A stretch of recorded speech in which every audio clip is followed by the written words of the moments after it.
হালিমাতুস সাদিয়া সিদ্ধান্ত নিয়েছেন কেউ যখন নেই এতিম শিশুটাই নিয়ে পথ চলছে নিয়ে রাসূলকে নিয়ে হালিমাতুস সাদিয়া পথ চলছেন। প্রতিমধ্যে কিছু সময় পেরিয়ে গেছে, কয়েকটা দিনও পেরিয়ে গেছে। রাসূলকে নিয়ে পথ চলতে চলতে হালিমার অত্যন্ত কষ্ট এবং পরিশ্রমের কষ্ট হয়েছে।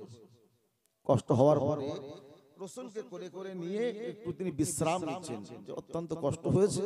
তা রাসূল রয়েছেন করে শিশু অবস্থায়, আর তিনি নেমে একটু বিশ্রাম নিচ্ছেন। এমন তো অবস্থায় একজন বৃদ্ধা বুড়ো মানুষ হালিমার কাছে এসে বলছে, মা, তোমার কোলে যে বাচ্চাটা আছে ওটা তোমার? বলছে না। তোমার না? বলছে না, আমার না। তোমার বাড়ি কোথায়? বলছে আমার বাড়ি তায়েফে। তুমি কোথায় গিয়েছিলে? বলছে আমি মক্কায় গিয়েছিলাম। তাহলে বাচ্চাটা তোমার না? বলছে না, আমার না। কিতাবওয়ালা বর্ণনা করেন, সিরাত ইবনে হিশাম বর্ণনা করেন, রাসূলুল্লাহর বাল্য অবস্থাতে, শিশু অবস্থাতে ওই বৃদ্ধা বুড়ো মানুষটা হালিমাতুস সাদিয়াকে ডেকে বললেন, মা, ও মা হালিমা, সত্য কথা বলবেন মা, বাচ্চাটা যখন তোমার না মা, বাড়িটা যখন তায়েফে, আর গিয়েছিলে যখন মক্কায়, ও মা হালিমা, সত্য কথাই বলো মা, এই বাচ্চাটার নাম কি? মুহাম্মদ। সুবহানাল্লাহ বলবেন না? হালিমাও হতবাক, হালিমাও অবাক। আমার ঘরে বাচ্চা শিশু মুহাম্মদ সাল্লাল্লাহু আলাইহি ওয়াসাল্লাম, বাচ্চাটাকে তিনি দেখেননি, বাচ্চাটার নাম মুহাম্মদ, কিভাবে তিনি বলতে পেরেছেন? হতচকি হলেন, অবাক হলেন। বৃদ্ধা মানুষটা বললেন, মা, ও মা হালিমা, সত্য কথাই বলবে মা, বাচ্চাটার নাম যখন মুহাম্মদ, আর তোমার বাড়িটা যখন তায়েফে, গিয়েছিলে যখন মক্কায় মা, নিশ্চিত করে এই বাচ্চাটার আব্বার নাম হলো আব্দুল্লাহ, মায়ের নাম হলো আমিনা। হালিমা অবাক, হালিমা হতভম্ব হয়ে গেলেন। আমার কোলে শিশু বাচ্চা, বাচ্চাটাকে তিনি কখনোই দেখেননি।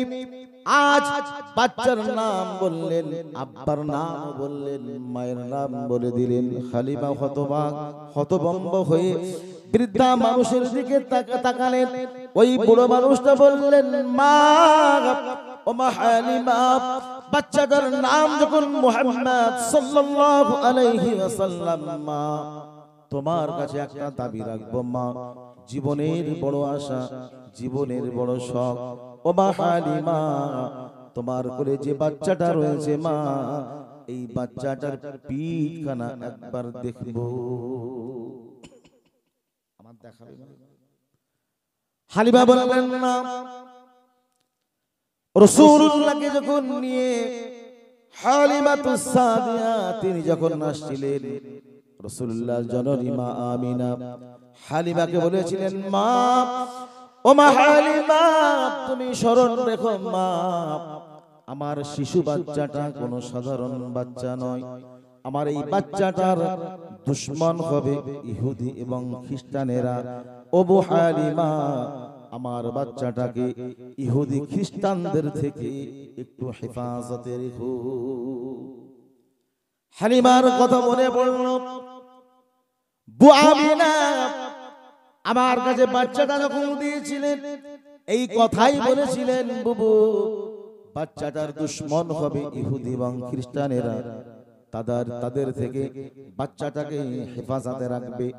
আজ প্রতিমধ্যে এই বৃদ্ধা বুড়ো মানুষটা কেন আমার কোলে যে শিশু বাচ্চাটা রয়েছে, বাচ্চার নাম বললেন, আব্বার নাম বললেন, মায়ের নাম বললেন, ঠিকই আছে, কিন্তু বাচ্চার পিঠ কেন দেখবে মনে হয় এই বাচ্চাটার বড় কোনো ক্ষতি করে দিতে পারে। হালিমা বললেন, বাবা, ও বাবা, আপনি যে দাবি করেছেন আজ আমি দেখাতে পারবো না। আমার কোলে যে বাচ্চাটা রয়েছে, বাচ্চাটার পিঠ তো আমি দেখাতে পারবো না। বৃদ্ধা বুড়ো মানুষটা বললেন, মা, ও মা হালিমা, বিশ্বাস করো মা, তোমার করে যে বাচ্চাটা রয়েছে মা, এই বাচ্চাটার কোনো ক্ষতি করব না। একটিবারের জন্য নয়ন ভরে এই বাচ্চার পিঠ দেখবো মা, কোনো ক্ষতি করব না। হালিমা বললেন, বাবা না, হবে না, বাচ্চার পিঠ আমি দেখাতে পারবো না। বৃদ্ধা মানুষটা বললেন, মা, জীবনের বড় শখ, জীবনের বড় আশা, একটিবারের জন্য বাচ্চার পিঠ দেখবো, তুমি দেখাও। হালিমা রাজি হন না, বৃদ্ধা মানুষটা শোনে না। এক পর্যায়ে এমন হলো, বৃদ্ধা মানুষ বললেন, হালিমা, তুমি যখন রাজি হও না, ও মা হালিমা, শুনে রাখো, এলাকা আমার, গ্রাম আমার, মহল্লা আমার, আত্মীয় স্বজন সব আমার। ও হালিমা, শুনে রাখো, আমি যদি মনে করি তোমার কোল থেকে বাচ্চাটা কেড়ে নিতে পারি, ছিনিয়ে নিতে পারি মা, কিছুই তো তুমি করতে পারবে না। ঠিক আছে, কিছু করতে পারবে না। হালিমা অবাক, গায়ের পশম যেন শিউরে ওঠে। সত্যি তো তাই, আমার কোল থেকে এই বাচ্চাটাকে যদি কেড়ে নেয়, যদি কোনো বড় ক্ষতি করে দেয়, আমি হালিমা কিছুই করতে পারবো না। না, ওর থেকে মনে হয় বাচ্চাটার পিঠ দেখানোটাই মনে হয় ভালো হবে। হালিমা সিদ্ধান্ত নিলেন। বৃদ্ধা মানুষকে বললেন, বাবা, আপনি শিশু বাচ্চার পিঠ দেখতে চেয়েছেন, দেখুন আমি হালিমা আজ সম্মতি প্রকাশ করলাম, বাচ্চার পিঠ দেখবেন, দেখুন, অসুবিধা নাই। বৃদ্ধা মানুষ বললেন, বাবা। বুড়ো মানুষ বললেন, মা, বাচ্চার পিঠটা তুমি দেখাও। হালিমা তার স্বামীকে কাছে ডাকলেন। আমার আপনার নবী জনাবে মুহাম্মদুর রাসূলুল্লাহ সাল্লাল্লাহু আলাইহি ওয়াসাল্লামকে হালিমা কোলে করে নিলেন। রাসূলুল্লাহর শিশু অবস্থাতেই হালিমাতুস সাদিয়া রাসূলুল্লাহর ঘাড়ের উপর থেকে কাপড়খানা সরাতে শুরু করেছে। সিরাত ইবনে হিশাম বর্ণনা করেন, রাসূলুল্লাহর ঘাড়ের উপর থেকে হালিমাতুস সাদিয়া কাপড় সরাতে সরাতে যেই না কোমর পর্যন্ত নিয়ে এসেছে, ওই বৃদ্ধা বুড়ো মানুষটা সেই দিন চিৎকার দিয়ে বলেছিলেন, মা, ও মা হালিমা, একটা বার তুমি তাকিয়ে দেখো, তোমার করে যে বাচ্চা আছে, যে শিশু আছে মা, বাচ্চাটা সাধারণ কোনো বাচ্চা নয়। ও মা হালিমা, তাকাও, একটিবারের জন্য দেখো মা, রাসূলুল্লাহর পিঠেতে আমার আল্লাহ রাসূলুল্লাহর ডান স্কন্ধের একটু নিচে কবুতরের পরিণত ডিমের মতো, পরিণত বয়সে ডিমের মতো রাসূলুল্লাহর চামড়াটা ভাঁজ করে আমার আল্লাহ পাক লিখে দিয়েছিলেন, হাযা মুহাম্মাদুর রাসূলুল্লাহ সাল্লাল্লাহু আলাইহি ওয়াসাল্লাম, যেটাকে বলা হয় মোহরে নবুয়ত, যেটাকে বলা হয় খতমে নবুয়ত। রাসূলুল্লাহর পিঠে আজ হালিমাকে দেখালেন বৃদ্ধা, ও মা হালিমা, তুমি দেখো তোমার কোলে যে বাচ্চাটা রয়েছে মা, সাধারণ কোনো বাচ্চা নয়। এই বাচ্চাটা 40 বছর যখন বয়স হবে, ইনি তো হবেন আখিরি জামানার নবী, শেষ জামানার নবী জনাবে মুহাম্মদুর রাসূলুল্লাহ। হালিমা হতভম্ব, হতচকিত হলেন, অবাক হলেন। রাসূলুল্লাহর পিঠেতে আজ খতমে নবুয়ত খানা দেখবার পরে হালিমা রাসূলুল্লাহর প্রতি এত আকর্ষণ বেড়ে গেল। বৃদ্ধা মানুষটা বলল, ও মা হালিমা, তোমার কাছে আর একটা দাবি রাখবো মা, এই বাচ্চাটার পিঠেতে আজ খতমে নবুয়ত, মোহরে নবুয়ত খানা দেখে এই বাচ্চাটাকে নবী বলে মেনে নিলাম, রাসূল বলে স্বীকার করে নিলাম। ও মা হালিমা, জানি না ইনার যখন 40 বছর বয়স হবে, আল্লাহ পাক নবুয়তি রিসালাতি দেবেন।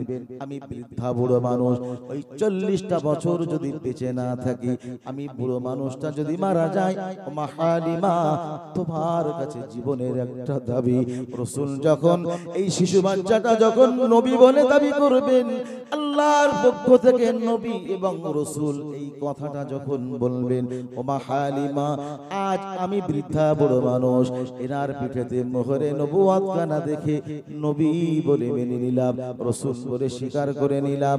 ও মা হালিমা, আমার এই কথাটা রাসূলুল্লাহর কাছে কি তুমি বলতে পারবে?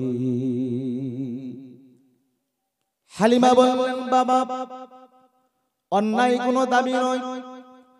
আজ আপনি বেঁচে না থাকলে রাসূল বলে যখন ইনি দাবি করবেন, সেই সময় আমাকে বলবার জন্য বলেছেন, যদি বেঁচে না থাকেন, ও বাবা বৃদ্ধা মানুষ, আপনি শুনে রাখুন, এটাও তো হতে পারে আপনার আগে আমি হালিমা মারা যেতে পারি। বৃদ্ধা মানুষটা বললেন, মা, ও মা হালিমা, শুনে রাখো মা, তুমি যদি মারা যাও, আমি যদি বেঁচে থাকি, অসুবিধা নাই। ও মা হালিমা, কোনো অসুবিধার কিছুই হবে না। হালিমা বললেন, বাবা, ও বাবা বৃদ্ধা মানুষ, আপনি শুনুন, এটাও তো হতে পারে আপনিও মারা যেতে পারেন, আমিও মারা যেতে পারি। আমরা দুজনায় যদি মারা যায়, আর ইনি যখন 40 বছর বয়সে নবী বলে দাবি করবেন, সেই সময় আমরা দুজনায় যদি মারা যায়, আপনার কথাটা রাসূলুল্লাহর কাছে কে বলবে? মন বলে, আমার দিকে মন নেই, বলি মন আছে আপনাদের? আজ আমার সাবজেক্ট, আমি বিশ্বাস করেন এখানে স্টেজে বসে বলছি, আমি ভেবে এসেছি একরকম যে কথা বলবো, কিন্তু স্টেজে এসে পরিবেশ পরিস্থিতি বুঝে কখন আল্লাহ পাক কার জবান থেকে কি বলাবেন আল্লাহই ভালো জানে। নিয়ত ছিল কিন্তু আমার এসে আল্লাহ পাক যেটা বলাবেন সেটাই। কি অসুবিধা হচ্ছে আপনাদের? আমি রাসূল যে আমাদের মাঝে এসেছেন, রাসূলুল্লাহ আমাদের জন্য রাসূল কি করেছেন, আর কিয়ামতের দিন রাসূল কি করবেন, এই উম্মতে মুহাম্মাদিকে সুপারিশ শাফাআতি করে আল্লাহর জান্নাতে নিয়ে যাওয়ার জন্য রাসূলুল্লাহর কতটাই প্রচেষ্টা থাকবে, এই বিষয়ের উপর ইনশাআল্লাহ আমি কিছু সময় কথা বলবো। সবাই শুনতে রাজি আছেন? আছেন সবাই? আলহামদুলিল্লাহ, আল্লাহ কবুল করুক, বলুন আল্লাহুম্মা আমিন। বৃদ্ধা মানুষ বললেন, মা, ও মা হালিমা, সত্য কথাই বলেছ মা, তুমিও মারা যেতে পারো, আমিও মারা যেতে পারি, আমরা দুজনায় যদি মারা যাই, তাহলে কথাটা বলা হলো না। ও মা হালিমা, তোমার কাছে আর একটা দাবি রাখবো মা। কি দাবি? ওই হালিমা বৃদ্ধা মানুষকে বললেন, বাবা, কি দাবি আপনি রাখবেন? বৃদ্ধা মানুষটা বললেন, হালিমা, কিয়ামতের মাঠ যখন কায়েম হয়ে যাবে, কিয়ামতের মহামাঠ মহাময়দানে বিশ্ব নবী রাসূলুল্লাহ তানার উম্মাতানিদের সুপারিশ শাফাআতি করে আল্লাহর দয়ার জান্নাতে যখন নিয়ে যাবে, রাসূল যদি সেই দিন আমাকে, আমি বৃদ্ধা বুড়ো মানুষ, আমাকে যদি সেই দিন রাসূলুল্লাহ উম্মতের ভিতরে শামিল না করেন, গণ্য না করেন, রাসূল যদি তানার উম্মতদের নিয়ে সুপারিশ শাফাআতি করে জান্নাতে নেন, আমাকে যদি না নেন, কিয়ামতের দিন উম্মতের ভিতরে যদি শামিল করে না নেন, ও মা হালিমা, তোমার কাছে একটা দাবি রাখবো মা, কিয়ামতের দিন আমি রাসূলুল্লাহর কাছে সেই দিন বলবো, ইয়া রাসূলুল্লাহ, ইয়া হাবিবাল্লাহ, শিশু বাল্য অবস্থাতেই 13-14 দিন 16-17 দিন বয়সে তোমার পিঠেতে খতমে নবুয়ত, মোহরে নবুয়ত খানা দেখে তোমাকে নবী বলে মেনে নিয়েছিলাম, রাসূল বলে মেনে নিয়েছিলাম, 40 বছর বয়স পর্যন্ত বাঁচতে পারেনি। ইয়া রাসূলুল্লাহ, ইয়া হাবিবাল্লাহ, আমার এই সাক্ষীর জন্য রাজ সাক্ষী হয়ে আছে হালিমা।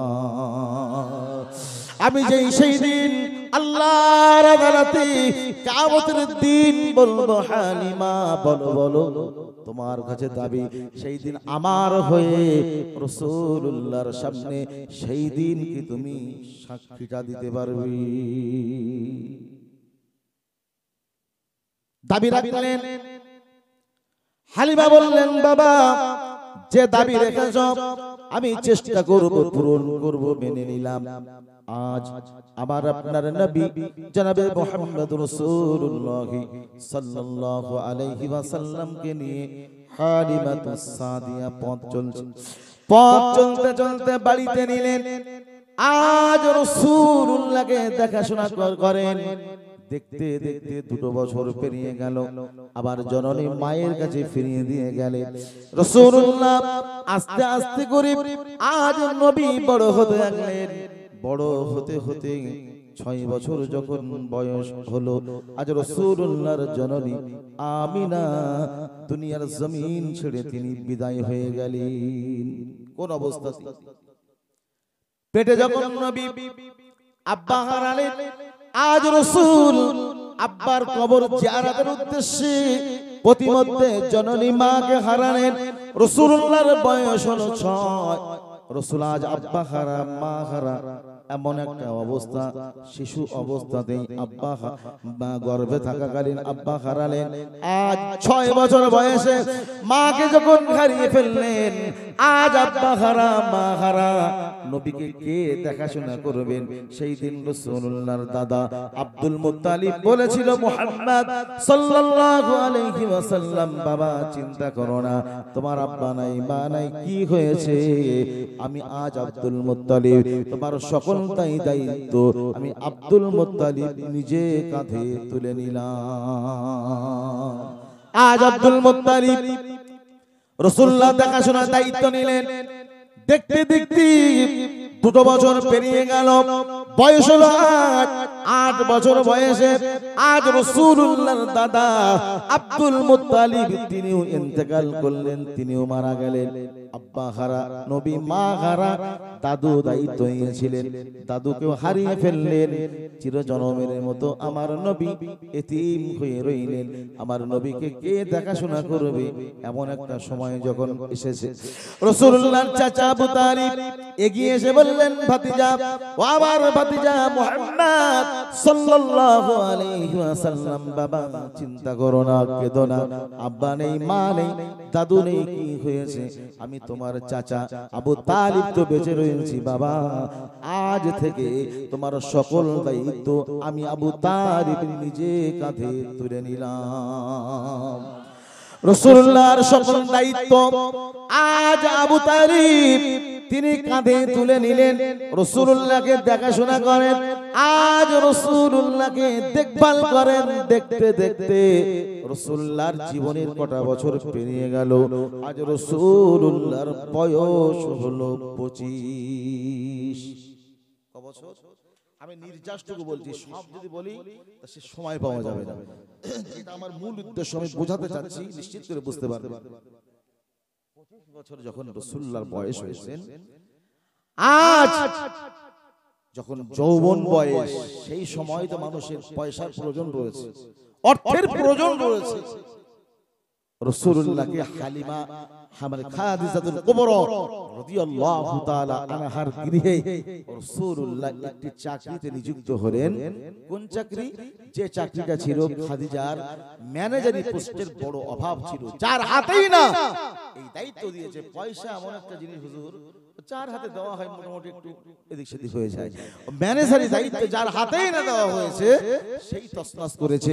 নিষ্ঠাবান সত্যবাদী একজন ম্যানেজারের প্রয়োজন ছিল।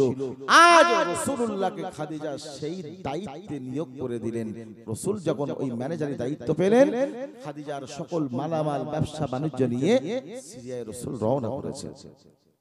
সিরিয়ায় গেলেন, নবী বিক্রি করলেন, যা লভ্যাংশ হলো মাল ক্রয় করলেন। রাসূলুল্লাহ মক্কায় ফিরলেন, বিক্রি হলো, যা লভ্যাংশ হলো সকল হিসাবগুলো নিয়ে নবী খাদিজার কাছে গিয়ে বললেন, খাদিজা, ব্যবসার মূল ধন দিয়েছিলেন এত টাকা, সব মাল সিরিয়ায় গিয়ে বিক্রি করলাম, এত লভ্যাংশ হয়েছে এত টাকা, সেখান থেকে আবার মাল কিনলাম এত টাকা, মক্কায় এসে বিক্রি করলাম এত টাকা, মূলধন ছিল এত, ব্যবসা করতে যে খরচ হয়েছে এত টাকা, অবশিষ্ট লভ্যাংশ রয়েছে এত।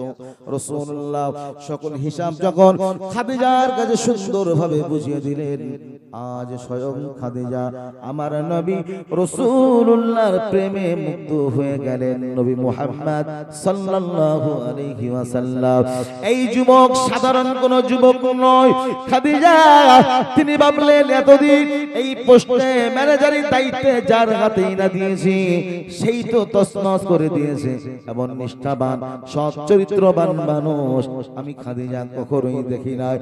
রাসূলুল্লাহর আদর্শ, রাসূলুল্লাহর চরিত্র, রাসূলুল্লাহর সত্যবাদিতা, রাসূলুল্লাহর নিষ্ঠা দেখে আজ খাদিজা স্বয়ং মুগ্ধ হয়ে গেলেন।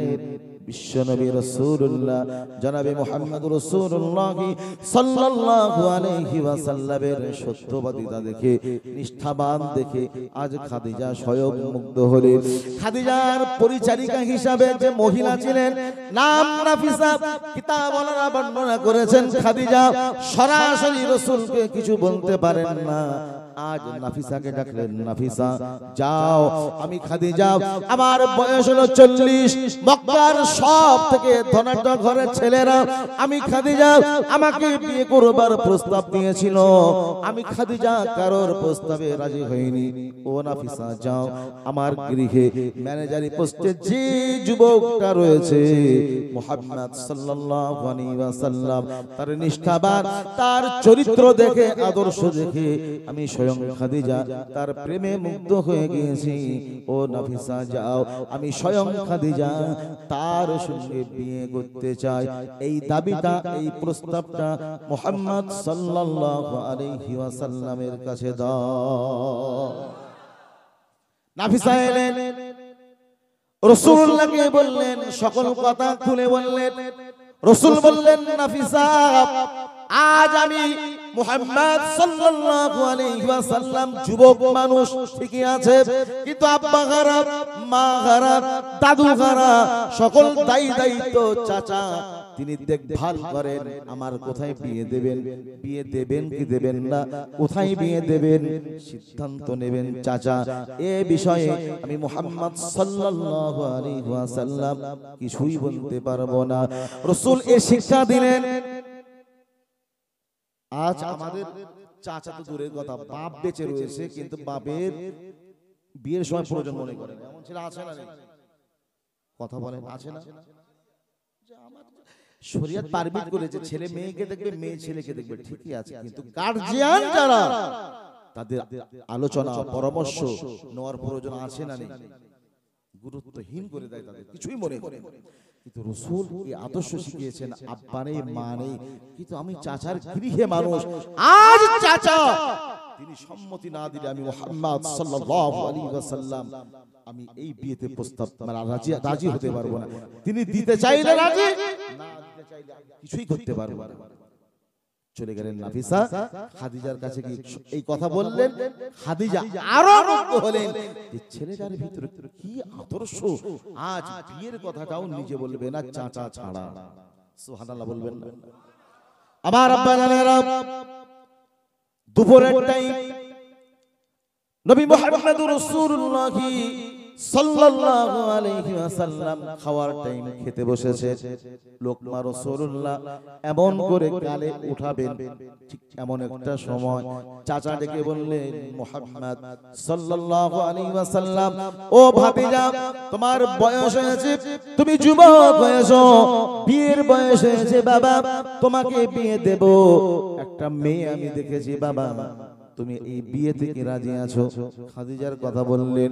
রাসূলুল্লাহ লজ্জায় মাথাটা হেঁট হয়ে গেল। লোকমা রাসূলুল্লাহ আর উঠাতে পারে না, নিচেও নামাতে পারেন না, এমন একটা পরিস্থিতি হয়ে গেল। রাসূলুল্লাহর লজ্জায় মাথাটা হেঁট হয়ে গেল। চাচাকে ডেকে বললেন, চাচা যান, আজ আমি নবী মুহাম্মদ সাল্লাল্লাহু আলাইহি ওয়াসাল্লাম, আব্বা নেই, মা নেই, দাদু নেই, সকল দায়িত্ব আপনার কাঁধে, কোথায় বিয়ে দেবেন, দেবেন কি দেবেন না সিদ্ধান্ত যেটা আপনি নেবেন।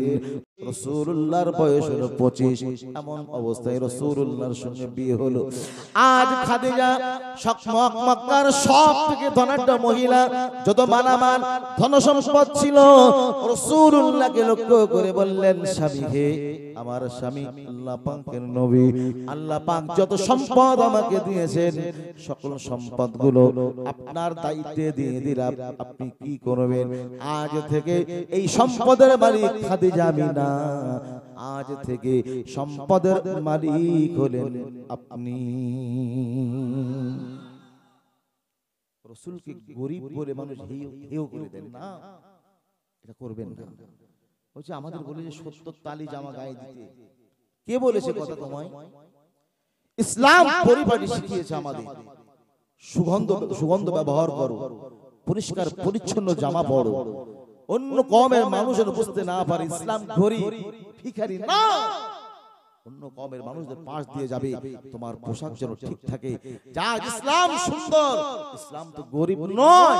আজ আমরা নিজেরাই বলি তালি দেওয়া জামা, মানে যারা আল্লাহ ওয়ালা হবে তারা তালি দেওয়া জামা গায়ে দেবে। কেন এত সুন্দর সুন্দর জামা গায়ে দেবে? আরে আমরা সুন্দর সুন্দর জামা গায়ে দিয়ে আমরা বের বাড়ি যাই, জামার বাড়ি যাই, আত্মীয়ের বাড়ি যাই, কিন্তু আপনি কি জানেন আল্লাহ পাক এটা পছন্দ করেন সুন্দর জামা পোশাকটা পরে আমি আল্লাহর জন্য তুমি নামাজে দাঁড়িয়ে যাও, সুবহানাল্লাহ বলবেন না? আর সেখানে দুনিয়ার যত খারাপ মাল বস্তায় কোথায় মানে ভরা ছিল, সেই টুপি, যে টুপিতে ময়লা ধরে আছে, সামা ধরে আছে, নোংরা পড়ে আছে, জামাটা কোন রকম ভাবে ওইভাবে গায়ে দিতে দিতে মসজিদে জুমা দিনে যায়। একেবারে ভুল বলছি না? গন্ধ ছেঁড়া মানে কোন রকম হলেই হলো, ইসলাম নয় এটা। ইসলাম আমাদেরকে পরিপাটি শিখিয়েছে। রাসূলুল্লাহ সম্পদের মালিক হলেন, আল্লাহ পাক রাসূলকে ধনী বানিয়েছিলেন, সুবহানাল্লাহ বলবেন না? রাসূল সেই সম্পদ এতিম, গরীব, অসহায়ের মাঝে রাসূল বিতরণ করে দিয়েছিলেন, সুবহানাল্লাহ বলবেন না? এত সম্পদ আমি নবী, আমি রাসূল, এগুলো নিয়ে কি করব? আমি মুহাম্মদ সাল্লাল্লাহু আলাইহি ওয়াসাল্লাম এত সম্পদ কি করব? রাসূল এতিম, গরীব, অসহায় যাদের প্রয়োজন রাসূল তাদের মধ্যে বিতরণ করে দিলেন।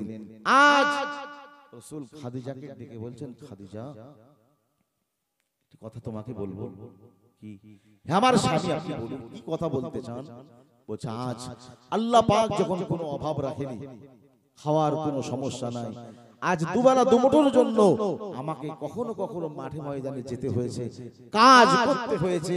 বিবি খাদিজা, আল্লাহ পাক যখন কোনো অভাব রাখেননি, আমি একটু তোমার কাছে পারমিশন চাইছিলাম, আমি একটু আমার রব আল্লাহর সঙ্গে একটু সংযোগ করব, ভালোবাসা স্থাপন করব, আমার রবকে একটু ডাকবো, আল্লাহর নামে জপ জিকির করব, একটু একাকী নিরালায় নিঝুমে যেয়ে আমার রবের সঙ্গে একটু মহব্বত তৈরি করব, ভালোবাসা করব, আল্লাহর নামে জপ জিকির করব, আমি একটু যাব, এতে কি তুমি রাজি আছো? বিবির কাছে রাসূল চাইছেন পারমিশন। আজ আমরা আমাদের বিবিদের কি মনে করি বলেন? হ্যাঁ, মানে ও শুধু মারতে হয়, গাল দিতে হয়, ওর বাপের বাড়িতে নিয়েছে মারতে হয়। যখন মনে হচ্ছে অন্য জায়গার রাগ বোর ঘাড়ে এসে ছাড়ে, অন্য জায়গায় গাল দেয়, সেই গালটা জমা করে এনে বউকে গাল দেয়। করবেন না। রাসূল আমাদের শিখিয়েছেন তোমার ওই বিবিটা তোমার তার বাপকে ছেড়ে তোমার বাপকে বাপ বলে ডেকেছে, তার মাকে মায়ের কাছ থেকে চলে এসে তোমার মাকে মা বলে ডাকে, তোমাকে তুমি একজন পরপুরুষ, তোমাকে আজ স্বামী হিসাবে গ্রহণ করে নিয়েছে, তোমার সেবায় নিয়ে যেত, তোমার সন্তানদের খেদমতে নিয়ে যেত, আজ তোমার বাড়িতে ধোপার কাজ করে, তোমার বাড়িতে মেথরের কাজ করে, তোমার বাড়িতে রাঁধুনির কাজ করে, তোমার আব্বা মাকে দেখাশোনা করে, এটার সঙ্গে খবরদার তুমি দুর্ব্যবহার করো না। এটা রাসূল আমাদের শিখিয়েছেন, সুবহানাল্লাহ বলবেন না? আজ রাসূলুল্লাহ বললেন, খাদিজা একাকী নিরালায় নিঝুমে কি আমার রব আল্লাহকে একটু ডাকাডাকি করব, খাদিজা তোমার সম্মতি কি আছে? খাদিজা বললেন, স্বামী হে আপনি যান, আপনি কি জানেন না আমি খাদিজা আপনার জীবন যৌবন ভোগ করব বলে আপনার সঙ্গে বিয়ে করিনি। ইয়া রাসূলুল্লাহ, ইয়া হাবিবাল্লাহ, হুজুর আপনি হলেন আল্লাহ পাকের একজন নবী।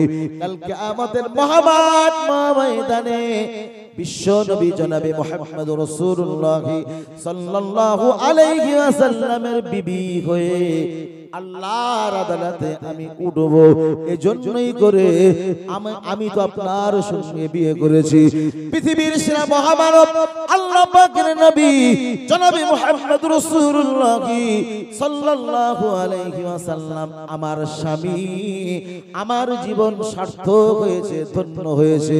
আল্লাহর কাছে বলতে পারবো আমি হলাম তোমার নবী, তোমার বন্ধু জনাবে মুহাম্মদ রাসূলুল্লাহ সাল্লাল্লাহু আলাইহি ওয়াসাল্লামের বিবি। ইয়া রাসূলুল্লাহ, ইয়া হাবিবাল্লাহ, স্বামী হে আপনি যান নিরালায় নির্জনে যে আল্লাহকে আপনি ডাকাডাকি করুন। আমি খাদিজা, আমার কাছে পারমিশন লাগবে না, আপনি যান। রাসূলুল্লাহ চলে গেলে পাহাড়ের চূড়ায় বসে আল্লাহকে ডাকাডাকি করেন। কিছু খাদ্য পানি নিয়ে গেলেন, ফুরিয়ে গেলেন। সন্ধ্যা টাইমে রাসূলুল্লাহ পাহাড়ের উপর থেকে নেমে আসে, আবার ঘরে ফেরে, আবার খাদ্য পানি নিয়ে যান। আবার নিরালায় ঝুমে গিয়ে আল্লাহকে ডাকেন। খাদ্য পানি যখন ফুরিয়ে যায় আবার নেওয়ার জন্য তিনি আসেন। এমন করে ওই পাহাড়ের চূড়ায় উঠতে 2 থেকে 2.5 ঘন্টার মতো সময় লাগে। নামতে সময়, পাহাড়ে উঠতে কতই না কষ্ট। রাসূলুল্লাহ খাদ্য পানি নিয়ে যান, ফুরিয়ে গেলে আবার ফিরে আসেন। এমন অবস্থা কিছুদিন যখন কেটে গেল, খাদিজা বললেন, ইয়া রাসূলুল্লাহ, ইয়া হাবিবাল্লাহ, স্বামী গো, আপনি হলেন আমার স্বামী, আমি আপনার বিবি খাদিজা, আপনার সঙ্গে বিয়ে করে জীবন সার্থক করেছি। আজ নিরালায় নিঝুমে গিয়ে আল্লাহকে আপনি ডাকবেন, বারে বারে বারে বারে খাদ্য পানির জন্য উঠে আসতে হয়। ইয়া রাসূলুল্লাহ, ইয়া হাবিবাল্লাহ, স্বামী গো, আজ থেকে আপনি যান, আর বাড়িতে আসতে হবে না। সময় মতো আপনার বিবি খাদিজা আপনার জন্য খাদ্য পানি পৌঁছে দেবে। একজন মহিলা গরিব রাসূলুল্লাহর জন্য পাহাড়ের চূড়ায় উঠতে কত কষ্ট। প্রতিদিন খাদিজা রাসূলুল্লাহর জন্য খাদ্য পানি নিয়ে সেখানে যান। রাসূলুল্লাহ আল্লাহর ধারে কারে সুরে রাসূলুল্লাহ কারে ঘেরাতে রাসূলুল্লাহ আল্লাহর ধারে মশগুল হয়ে গেলেন। খাদিজা প্রতিদিন খাদ্য পানি তিনি নিয়ে যান, আবার তিনি ফিরে আসেন। এমন করে একটা দিন নয়, 2 দিন নয়, একটা সপ্তাহ নয়, 1 মাস নয়, আমার আব্বাজান ভাইজানেরা, স্বয়ং খাদিজা রাসূলুল্লাহর জন্য দীর্ঘ 15টা বছর ধরে এই খেদমতটা তিনি করেছিলেন। বাড়ি থেকে 7 থেকে 8 কিলোমিটার আসতে হবে, 7 থেকে 8 কিলোমিটার পাহাড়ের চূড়ায় উঠতে হবে, সেখান থেকে নামতে হবে। এমন করে স্বামীর জন্য দৈনন্দিন খাদ্য পানি সেখানে পৌঁছে দেন। আব্বাজান ভাইজানেরা, রাসূলুল্লাহর বিবি খাদিজা আর আমার আপনার ঘরের খাদিজা একরকম নাকি? কথা বলে মাঠে গেছে, বলতে আমার পান্তা কাকে পৌঁছে দিয়ে আসি 9টার সময়। ও বাচ্চারা মাঠে গেছে, 9টা তো 9টা, 10টা 11টা বেজে গেল, এখনো কোনো পান্তার খবর নেই। এমন হয় না, হয় না, মানে কাজ করতে করতে ও স্বামীর কথা ভুলে গেছে, স্বামীর কথা মনে নেই। একদিন দেবে, স্বামী হয়তো নিয়ে যায়, কিন্তু একদিন দেবে সে কথাটা হয়তো আমাদের বিবিদের হয়তো মনে থাকে না। রাসূলুল্লাহর বিবি আমাদের আম্মা জান খাদিজাতুল কুবরা রাদিয়াল্লাহু তাআলা আনহা স্বয়ং 15টা বছর নিজে রাসূলুল্লাহর জন্য কারে হেরাতে খাদ্য পানি পৌঁছে দিয়েছিলেন। সুবহানাল্লাহ বলবেন না? আর রাসূল ধ্যানে বসে আল্লাহকে ডাকাডাকি করছেন। 25 বছর বয়সে বিয়ে করেছেন, কারে হেরা আল্লাহর ধ্যানে 15 বছর কেটে গেল। বয়স কত? 40 বছর বয়স হলো।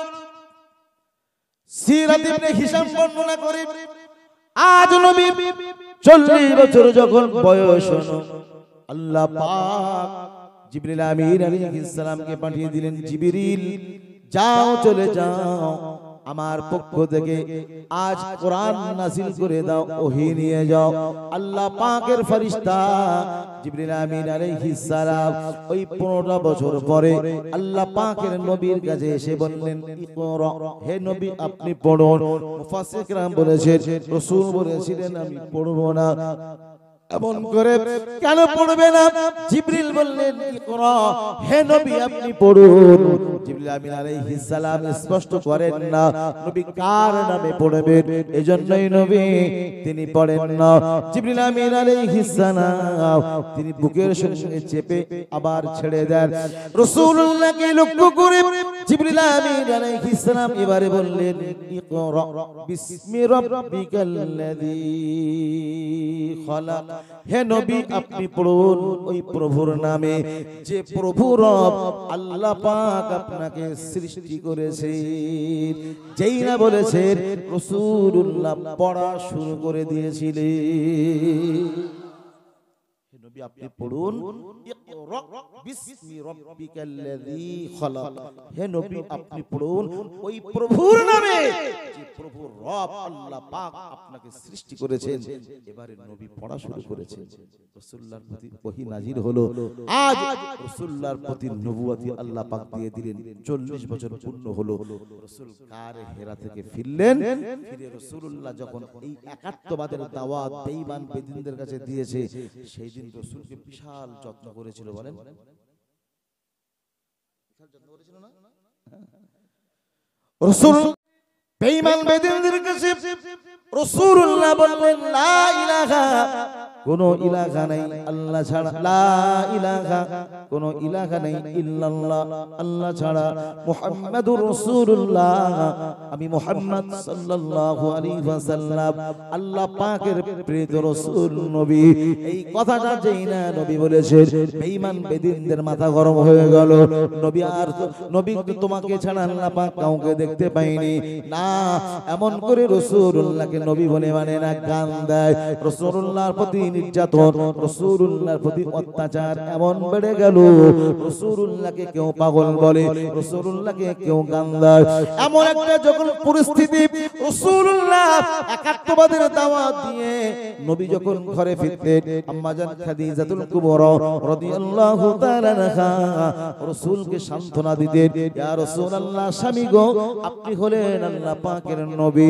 আমার আল্লাহ পাক ঘোষণা দিলেন, ইয়া আইয়ুহার রাসূল, হে রাসূল বাল্লিগ পৌঁছে দাও মা উনসিলা ইলাইকা মির রাব্বিক, তোমার রবের তরফ থেকে যা নাযিল করা হয়েছে।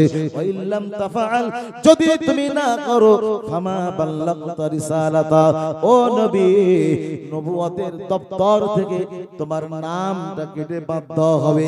জানাকে লক্ষ্য করে আল্লাহ পাক কুল কায়নাত আসমান জমিন আল্লাহ পাক বানালেন।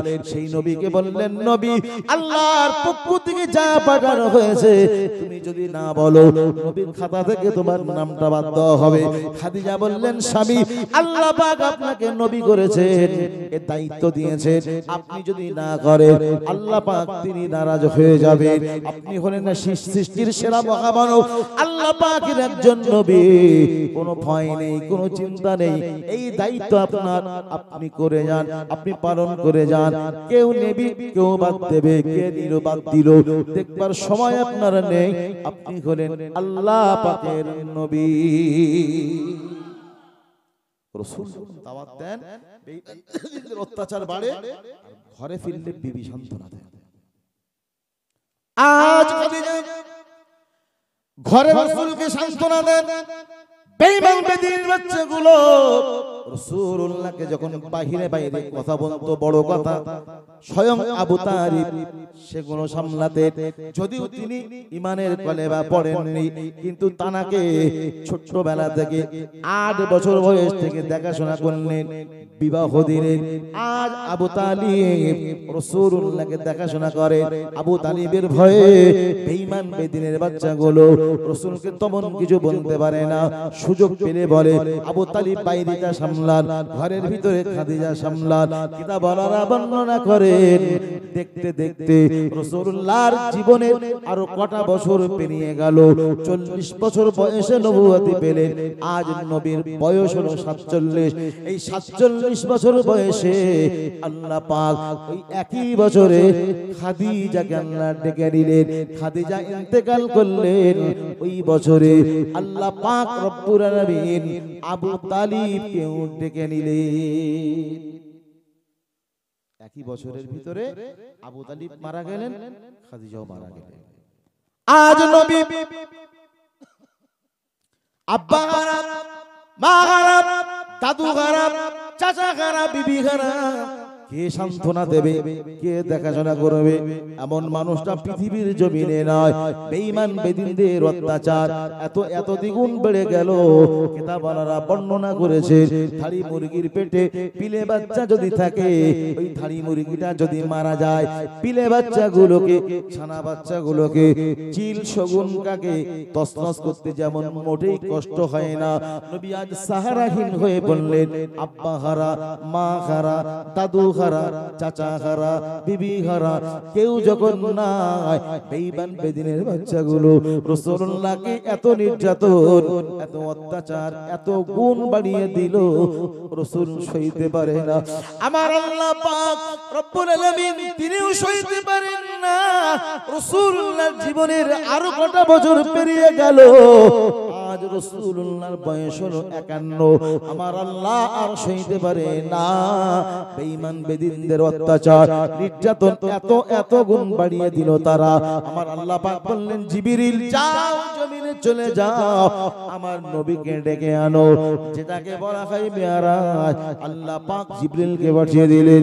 জিবরিল আমিন আলাইহিস সালাম এসে রাসূলুল্লাহকে আরশে আজিমে নিয়ে গেলেন, আল্লাহর কাছে নিয়ে গেলেন। স্বয়ং আল্লাহ পাক রাসূলুল্লাহকে দিদার দিয়ে দিলেন। রাসূলুল্লাহকে কাছে নিয়ে আল্লাহ পাক সান্ত্বনা দিয়ে বুঝালেন, নবী গো, ও আমার খলিল, ও আমার বন্ধু, ও আমার দোস্ত গো, ও আমার হাবিব, পৃথিবীর জমিনে তোমার আব্বা নেই, মা নেই, তোমার বিবি নেই, তোমার দাদু নেই, তোমার চাচা নেই, ও আমার নবী, ও আমার হাবিব, পৃথিবীর জমিনে কেউ যখন তোমার পাশে নেই, কেউ যখন তোমার সঙ্গে নেই, আমি আল্লাহ পাক তো তোমার সঙ্গে আছি। আল্লাহ জানার সঙ্গী জানার কোনো চিন্তা আছে? কোনো চিন্তা আছে? রাসূলকে ডেকে আরশে আজিমে আল্লাহ পাক সান্ত্বনা দিচ্ছেন, নবী কেউ নেই, আব্বা মা দাদু চাচা বিবি কেউ নেই, তোমার মন খারাপ, মন খারাপ করো না নবী, ও আমার হাবিব, পৃথিবীর মানুষ তোমার পাশে নেই, কিন্তু আমি আল্লাহ পাক তো তোমার সঙ্গে আছি। সুবহানাল্লাহ বলবেন না? রাসূলকে সান্ত্বনা দিলেন আল্লাহ পাক, অনেক বুঝালেন। রাসূল যেটাকে বলা হয় মিরাজ, মিরাজে আল্লাহ পাক ডেকে নিয়ে উম্মতে মুহাম্মাদের জন্য অনেক কিছু দিয়েছেন। আমি কথা বললে অনেকটাই বেড়ে যাবে, আমি ওইজন্য করে ওদিকে বলতে চাচ্ছি না। রাসূলকে অনেকটাই কিছু দিয়েছে, রাসূল নিয়ে চলে এসেছেন, কিন্তু আরশে আজিমে ডেকে নিয়ে আল্লাহ পাক নবীকে পর্দার অন্তরাল থেকে দিদার দিয়েছিলেন না সরাসরি? সরাসরি আল্লাহ পাক তানার নূরে তাজাল্লি, যেমন মুসা আলাইহিস সালাম দেখতে চেয়েছিলেন আল্লাহকে, আল্লাহ নূরে তাজাল্লি যখন পাহাড়ে পড়েছিল, তখন পাহাড়টা পুড়ে, আল্লাহ পাকের নূরে পাহাড়টা পুড়ে সারখার হয়ে গিয়েছিল। নবী মুসা আলাইহিস সালাম বেহুশ হয়ে গিয়েছিলেন। আল্লাহ পাক তানার পর্দাটা সরিয়ে আমার আপনার নবী জনাবে মুহাম্মদুর রাসূলুল্লাহকে বললেন, নবী আজ অন্যান্য নবীরা আমি আল্লাহ পাক আমাকে চোখে না দেখে তারা সাক্ষী দিয়েছে যে একজন সৃষ্টিকর্তা আছে, কিন্তু তুমি যে আমার হাবিব, আমি চাইছি তুমি আমাকে চর্ম চোখে দেখে যে মানুষকে বলো আমি একজন সৃষ্টিকর্তাকে দেখেছি, আমি স্বয়ং চোখে দেখে এসেছি, যে সৃষ্টিকর্তার কথা তুমি বলবে স্বয়ং চোখে দেখে যে সাক্ষী দেবে। সুবহানাল্লাহ বলবেন না? চোখে দেখে সাক্ষী দেওয়া একরকম, আর না দেখে সাক্ষী দেওয়া, না দেখে বললে সে কথার কোনো গুরুত্ব হয় না। হয় কি কোনো গুরুত্ব নেই। নবী আলাইহিস সালাম গণনা বললেন, ও আল্লাহ পাক তুমি যাতে রাজি, আমরা তোমাদের নবী মুসা আলাইহিস সালাম বললেন, আল্লাহ তুমি যাতে রাজি, আমি নবী মুসা তাতে রাজি। ইব্রাহিম আলাইহিস সালাম বললেন, আল্লাহ তুমি যাতে রাজি, আমি নবী তাতে রাজি। ঈসা আলাইহিস সালাম বললেন, আল্লাহ তুমি যাতে রাজি, আমি তাতে রাজি। দাউদ আলাইহিস সালাম বললেন, আল্লাহ তুমি যাতে রাজি, আমি তাতে রাজি। আমার আল্লাহ পাক বললেন, হাবিব ও আমার দোস্ত, আমার বন্ধু, অন্যান্য নবীরা বলেছেন, আল্লাহ তুমি যাতে রাজি, আমরা তাতে রাজি। ও আমার হাবিব তুমি শুনে রাখো, তুমি যাতে রাজি আমি আল্লাহ পাক তাতে রাজি। অন্য নবীরা বলেছেন আল্লাহ তুমি যাতে রাজি আমরা তাতে রাজি। আল্লাহ বলছেন হাবিব তুমি যাতে রাজি আমি আল্লাহ পাক তাতেই রাজি। সুবহানাল্লাহ বলবেন না? চর্ম চোখে আল্লাহর দিদার পেলেন, জান্নাত জাহান্নাম নবী পরিদর্শন করেছেন। এখন জান্নাত জাহান্নামের মানে বর্ণনা বিবরণ যদি আমি বলি ঘন্টার পর ঘন্টা ও সাবজেক্টের উপর কথা বলা যাবে, কিন্তু সে তো সময় সম্ভব নয়। অর্থাৎ জান্নাত জাহান্নাম রাসূল থেকে এসেছেন, দুনিয়ার জমিনে এসে নবী বললেন এই রাতে সুবহানাল্লাযী উনি পবিত্রময় সত্তা আসরা তিনি ভ্রমণ করিয়েছেন বিআবদিহি নিজের স্বীয় বান্দাকে লাইলাম রাতের কিছু অংশে মিনাল মসজিদিল হারাম মসজিদ হারাম থেকে নিয়ে ইলাল মসজিদিল আকসা মসজিদ হারাম থেকে নিয়ে মসজিদে আকসা ওখান থেকে আল্লাহ পাক আরশ আজিমে নবীকে ডেকে নিয়েছিলেন। সুবহানাল্লাহ বলুন। নবী এই কথাটা এসে মানুষের কাছে যেই বলেছে বলছে দেখো দেখো এতদিন বলতাম পাগল, আজকে তোমরা প্রমাণ নাও এই রাতে নাকি মসজিদ হারাম থেকে নিয়ে মসজিদে আকসা ওখান থেকে সাত আসমান পাড়ি দিয়ে নাকি আল্লাহর দিদার করে এসে আরশ আজিমে যে জান্নাত জাহান্নাম থেকে এসেছে, এই কথাটা কি মেনে নেওয়া যায়? করে যখন মানুষের কাছে বলছেন সাহাবায়ে কেরামরা আবু বকর রাদিয়াল্লাহু তাআলাকে যখন বলা হলো তখন আবু বকর রাদিয়াল্লাহু তাআলা বললেন এই কথা কি আমার নবী বলেছেন? হ্যাঁ। আমার নবী যদি বলেন আমি আবু বকর নির্বিঘ্নে মেনে নিলাম যে আমার নবী সত্য বলেছেন। সুবহানাল্লাহ বলবেন না? এজন্যই তো আবু বকর সত্যবাদী, আবু বকর সিদ্দিক। আর আবু জাহাল সহ বেঈমান বেদিনদের তখন মানে অত্যাচার তাদের যে উৎপীড়ন মানে এত এত গুণ তারা বেড়ে গেল, এবার তারা বগল বাজানো শুরু করেছে, বলছে এবার ঘায়েল করা যাবে। ঠিক আছে কেমন তুমি দিদার করে এসছো, জান্নাত জাহান্নাম দেখেছো আর বাইতুল মুকদ্দাসে গেছো, অনেক লম্বা কথা। কেউ মেনেছে কেউ মানেনি। এমনকি এক জায়গায় বসা হলো আবু জেহেল রাসূলুল্লাহকে ঘায়েল করার জন্য, অসম্মানিত করার জন্য, অপমানিত করার জন্য বলছে তোমাকে নবী বলে মেনে নেব। তুমি আরশে আজিমে গিয়েছো, এখান থেকে বাইতুল মুকদ্দাসে গিয়েছো, ওখানকার কথা পরে কথা। বাইতুল মুকদ্দাসের জানালা কটা দরজা কটা যদি বলতে পারো এখনই ঈমানের কালেমা পড়ে মুসলমান হবে। রাসূলুল্লাহ বললেন আল্লাহকে বললেন আল্লাহ আজ বেঈমান বেদিনের বাচ্চাগুলো তারা বিশ্বাস করতে চায় না, আল্লাহ তুমি আমাকে ডেকে নিয়েছো বাইতুল মুকদ্দাসে নিয়ে। রাসূলুল্লাহ সমস্ত নবীদের ইমাম হয়ে নামাজ পড়লেন। ওখান থেকে আল্লাহ পাক রব্বুল আলামিন আরেকটি কথা বলেনি, রাসূলুল্লাহকে বুরাকের পিঠে চড়িয়ে মসজিদ হারাম থেকে নিয়ে মসজিদে আকসায় নিয়ে যাওয়া হয়েছিল। বুরাকটা একটা পাথরে বাঁধা হয়েছিল। জিবরিল আমিন আলাইহিস সালাম বুরাকটাকে একটি পাথরে তিনি বাঁধলেন, বেঁধে রাসূলুল্লাহ ইমাম হয়ে নামাজ পড়ালেন। তারপরে বুরাকে আরোহণ করলেন। এখানে কি বুঝতে পেরেছে?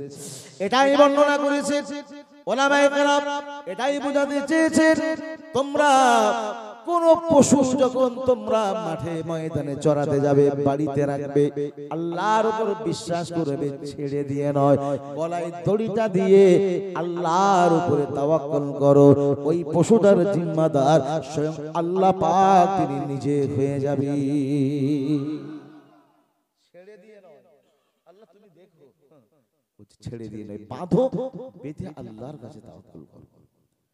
ঘরের দরজা খিলটা লাগাও, খিলটা লাগিয়ে বন্ধ করে দিয়ে আল্লাহর উপরে তাওয়াক্কুল করো। আল্লাহ পাক তোমার ঘরের জিম্মাদার আল্লাহ নেবেন। দরজা খুলে নয়, আল্লাহ পাক বললেন বান্দা ও আমার বান্দারা তোমার পয়সার প্রয়োজন, অর্থের প্রয়োজন, তোমার রব আল্লাহকে আগে বলো আল্লাহ আমার 10,000 টাকা প্রয়োজন। আল্লাহর সঙ্গে বলে তোমার ভাইয়ের কাছে যাও, বন্ধুর কাছে যাও, বান্দা আমি আল্লাহ পাক তোমার টাকার ব্যবস্থাপনা আমি আল্লাহ পাক করে দেব। আগে কাকে বলতে হবে? আল্লাহকে। আল্লাহ আমার ভাই আব্দুল্লাহর কাছে যাচ্ছি, 10,000 টাকা প্রয়োজন, আল্লাহ তুমি ওর মনটা নরম করে দিও, টাকার ব্যবস্থা তুমি করে দিও। আল্লাহকে আগে বলে ওই ভাইয়ের কাছে যাও, আল্লাহ পাক ব্যবস্থা করে দিবে। আর আল্লাহকে না বলে যদি ওর কাছে যাও, মানুষের দ্বারস্থ হয়ে গেলে হতেও পারে না হতেও পারে। আবু জাহল সহ বেঈমান বেদিনের বাচ্চাগুলো রাসূলুল্লাহকে ঘিরে অপমান করবার জন্য, অপদস্থ করবার জন্য রাসূলকে জিজ্ঞাসা করছে, বলো বাইতুল মুকাদ্দাসের দরজা কটা, জানালা কটা? রাতের কিছু অংশে জিবরিল আমিন আলাইহিস সালাম মসজিদ হারাম থেকে ওখানে নিয়ে গেলেন, আর রাসূলুল্লাহ ওখানে তো জানালা গুনতে যাননি, দরজাও গুনতে যাননি। রাসূল গেলেন ওখানে ইমাম হয়ে নামাজ পড়ালেন। রাসূল তিনি কিভাবে বলবেন? কিন্তু বেঈমান বেদিনের বাচ্চাগুলো অপমান করবার জন্য এমন করে তারা সিদ্ধান্ত নিয়ে গোল হয়ে বসে এমন করে রাসূলুল্লাহকে অপদস্থ করবার জন্য চক্রান্ত করেছে। আল্লাহ পাক বললেন, নবী চিন্তা তুমি করো না, জিবরিল আমিন আলাইহিস সালাম বাইতুল মুকাদ্দাস, ওখান থেকে কেউ বলেছেন বাইতুল মুকাদ্দাসকে দেখানো হয়েছে, কেউ বলছেন বাইতুল মুকাদ্দাসের ছবিটা রাসূলুল্লাহ সামনে ধরা হলো, আর রাসূলুল্লাহ গুনে গুনে বলে দিলেন জানালা এতটা, দরজা এতটা। সুবহানাল্লাহ বলবেন না? আমার আল্লাহ পাক নবীকে ডেকে নিলেন 51 বছর বয়সে। রাসূলুল্লাহ আরশে হাসিমে গেলেন, আল্লাহকে রবকে স্বয়ং চর্ম চোখে দেখে নবী দুনিয়ার জমিনে ফিরে এসে এই কথা যখন মানুষের কাছে বলেছে, বেঈমান বেদিনের বাচ্চাগুলো এত অত্যাচার, এত নির্যাতন পূর্বের তুলনায় দ্বিগুণ থেকে দ্বিগুণ তারা বাড়িয়ে দিল, এত গুণ তারা বাড়িয়ে দিল। রাসূলুল্লাহ আর সইতে পারেন না, রাসূলুল্লাহ তিনি সহ্য করতে পারেন না। আমার আল্লাহ পাক জিবরিলকে বললেন, জিবরিল যাও জমিনে চলে যাও। আমার নবীর আরো কয়েকটা বছর পেরিয়ে গেল। কিতাবওয়ালারা বর্ণনা করেছে রাসূলুল্লাহ 53 কিংবা 54 বছর বয়স হলো। আল্লাহ পাক বললেন, জিবরিল যাও চলে যাও, আমার নবীকে মক্কার জন্মভূমি ভিটা ছেড়ে মদিনার জমিনে হিজরত করতে বলো। মক্কার মানুষের তাড়ায় আমি আল্লাহ পাক আমার হাবিবের জন্য মদিনার মানুষকে ফিট করে দিয়েছি। মক্কার মানুষেরা রাসূলকে তাড়িয়ে দিল, আর মদিনার মানুষেরা, মদিনার বালকেরা সেই দিন কাতারে কাতারে লাইন দিয়ে দাঁড়িয়েছিল। রাসূলুল্লাহ মক্কা ছেড়ে মদিনায় হিজরত করলেন, আর রাসূলকে স্বাগতম জানানোর জন্য, ওয়েলকাম জানানোর জন্য মদিনার বালকেরা, মদিনার মানুষেরা সেই দিন তারা পড়েছিল তলা আল বাদরু আলাইনা মিন সানিয়াতিল ওয়াদাই।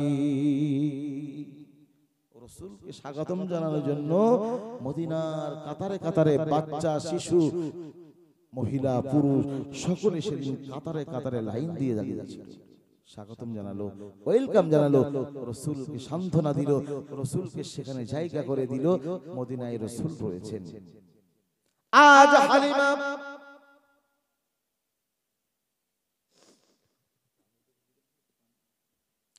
আজ হালিমা 80 বছর প্রায় পেরিয়ে গেল। হালিমাতুস সাদিয়া বয়সের ভারে তিনি নুয়ে পড়েছেন, গায়ে তার গোশত নাই, চামড়াগুলো যেন হাড়ের সঙ্গে মিশে গেছে। হালিমা এত বছর বয়স হয়ে গেল, এখনো পর্যন্ত হালিমার কলমা নসিব হয়নি। যে হালিমা রাসূলুল্লাহকে বুকের দুধগুলো খাইয়ে বড় করেছিল, যিনি ছিলেন দুধ আম্মা জান, আজ হালিমা বয়সের ভারে নুয়ে পড়েছেন, কলেমা নসিব হয়নি। আজ হালিমা সিদ্ধান্ত নিলেন, অনেক বছর হয়ে গেল আমার মুহাম্মদ সাল্লাল্লাহু আলাইহি ওয়াসাল্লাম মক্কা ছেড়ে মদিনায় হিজরত করেছেন, কোথায় রয়েছে? রাসূলুল্লাহর সন্তানী হালিমা খুঁজতে বেরিয়েছেন। খোঁজ করতে করতে হালিমা একেবারে রাসূলুল্লাহর সাহাবায়ে কেরামদের নিয়ে যেখানে নবী বসা, সেখানে রাসূলুল্লাহর একজন সাহাবীকে ডেকে জিজ্ঞাসা করলেন, বাবা তুমি কি বলতে পারো এখানে মুহাম্মদ সাল্লাল্লাহু আলাইহি ওয়াসাল্লাম কোথায়? ও বাবা, আজ কি আজ মুহাম্মাদের সন্ধান কি তুমি দিতে পারো? রাসূলুল্লাহ সাহাবী বলে, যে মদিনার মানুষেরা রাসূলকে রাসূলুল্লাহ ছাড়া বলেন না, মুহাম্মদ সাল্লাল্লাহু আলাইহি ওয়াসাল্লাম ছাড়া বলেন না, মুহাম্মদ বলে কেউ ডাকে না। এই বুড়িকে বলে মুহাম্মদ কোথায়? রাসূলুল্লাহর সাহাবীর বলে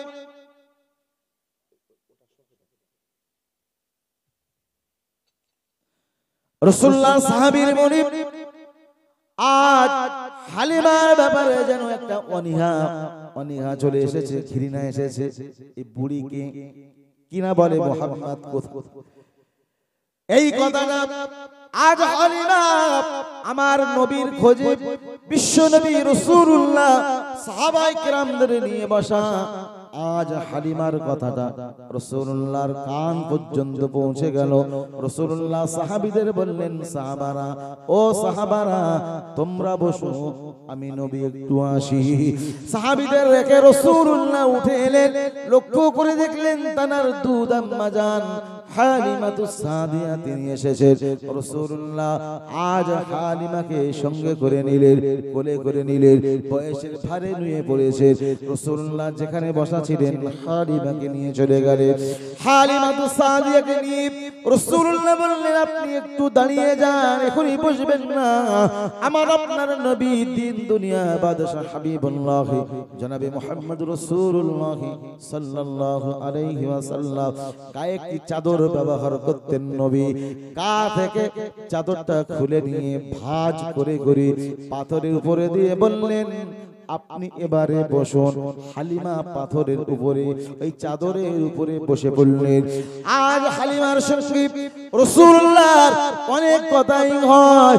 রাসূলুল্লাহকে ডেকে আজ হালিমা বললেন, বাবা, ও বাবা মুহাম্মদ সাল্লাল্লাহু আলাইহি ওয়াসাল্লাম, আল্লাহ পাক তোমাকে নবী করেছে আমি শুনেছি।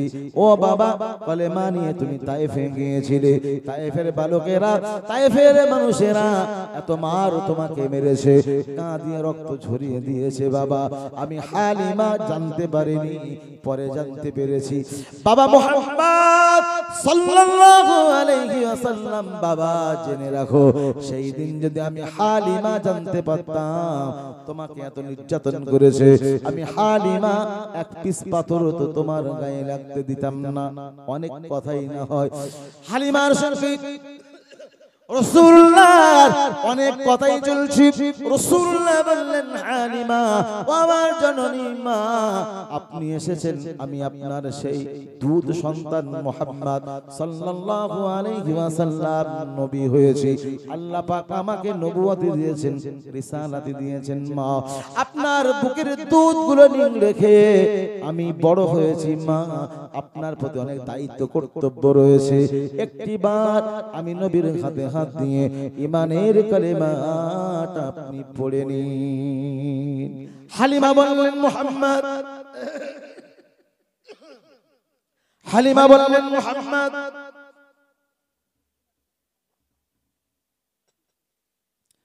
ও বাবা মুহাম্মদ সাল্লাল্লাহু আলাইহি ওয়াসাল্লাম, আমার বুকের দুধগুলো নিংড়ে খাইয়ে তোমাকে বড় করেছে।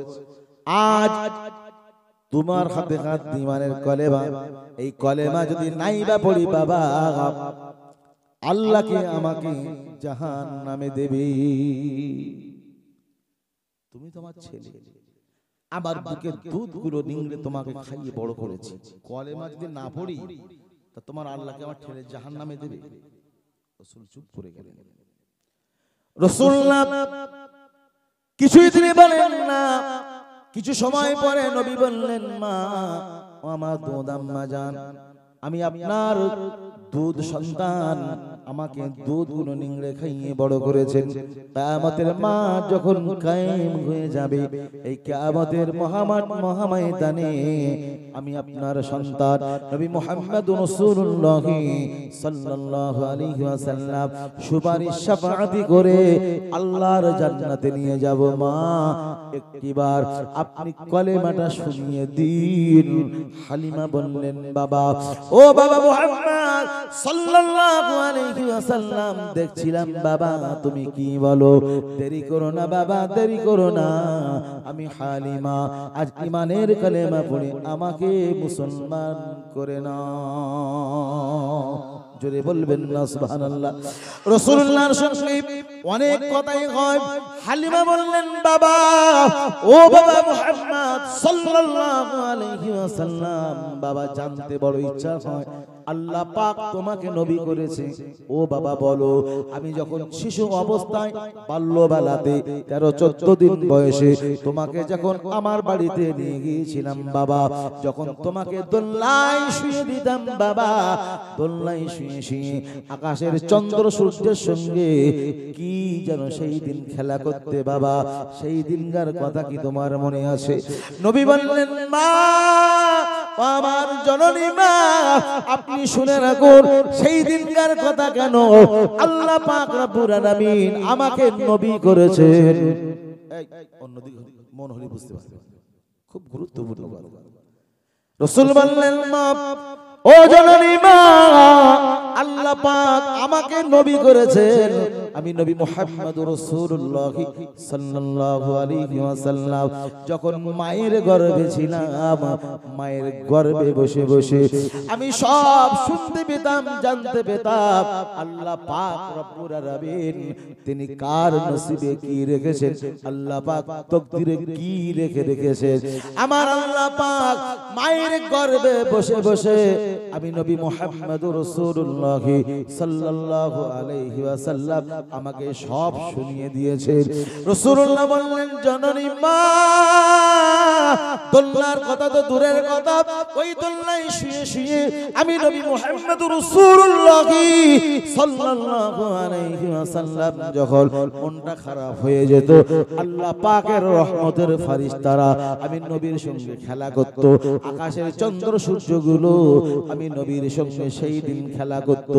ও জননী মা, সেই দিনকার কথা কেন ও জননী মা, একটি দায়িত্ব আপনার ছিল, সেই কথাটা এখনো আমাকে না বলে আমার কাছে এইটা জানতে চান।